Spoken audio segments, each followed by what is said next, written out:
I have a gorgeous new listing in Cobbs Creek, and I want to share a little bit about the details that some people just pass by. And I'm like, how do you not even notice this? How do you not know these things about these houses? So let me give you a little context. This house was built in 1920, right in Cobbs Creek, Philadelphia, and it's during the rise of the streetcar suburbs. So back then, builders would take real pride in their craft. And the fireplaces, they were the centerpiece of the living room. Because remember, central heating is a newer thing in the 1920s still. But look at the detail. You've got hand laid brick in a basket weave pattern. You've got the arched firebox and the dental molding just under the mantle, which is the white bit there, the white painted mantle. And that's all done by a mason, not a machine. This is such a classic style here in Philadelphia. I'm sure like you've seen something similar to it. If not, come tour some houses with me.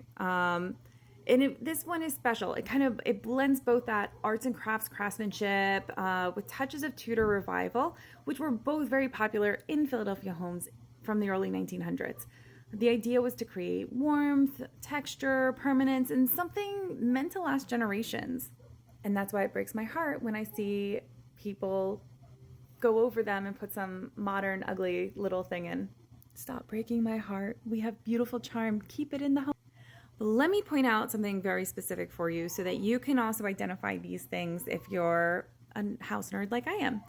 All right, so look at the firebox, and right above there, you see that rectangle going up.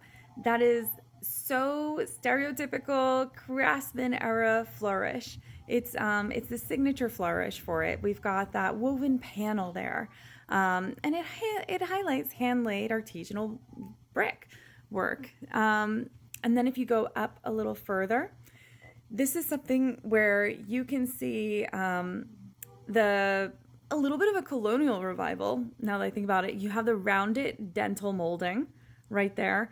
That's kind of like the circles in a row. It looks like some kind of ovals. And that was kind of popular post World War One. And that symbolizes the old world refinement.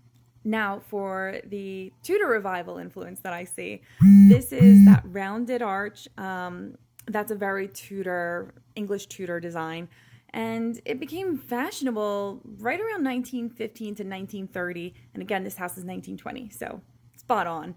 And it softens those linear geometric kind of craftsman shapes, and it kind of brings this cozy cottage style warmth. So I really love how those are combined in this design. And you'll see this a lot in Cobbs Creek. Like this is on Ellsworth, and there's plenty of houses there that have that similar design. So when you see details like this in an older home, they're more than pretty. They're value, and they tell a story. They tell a story of quality materials, solid construction, and character that is very hard to recreate today, especially with brickwork. So if you would like to experience this craftsmanship up close, come to our next open house. Just reach out to me for the details, and I'll send you the listing. And if you want a private showing, you're in the market for a house, let's go check it out.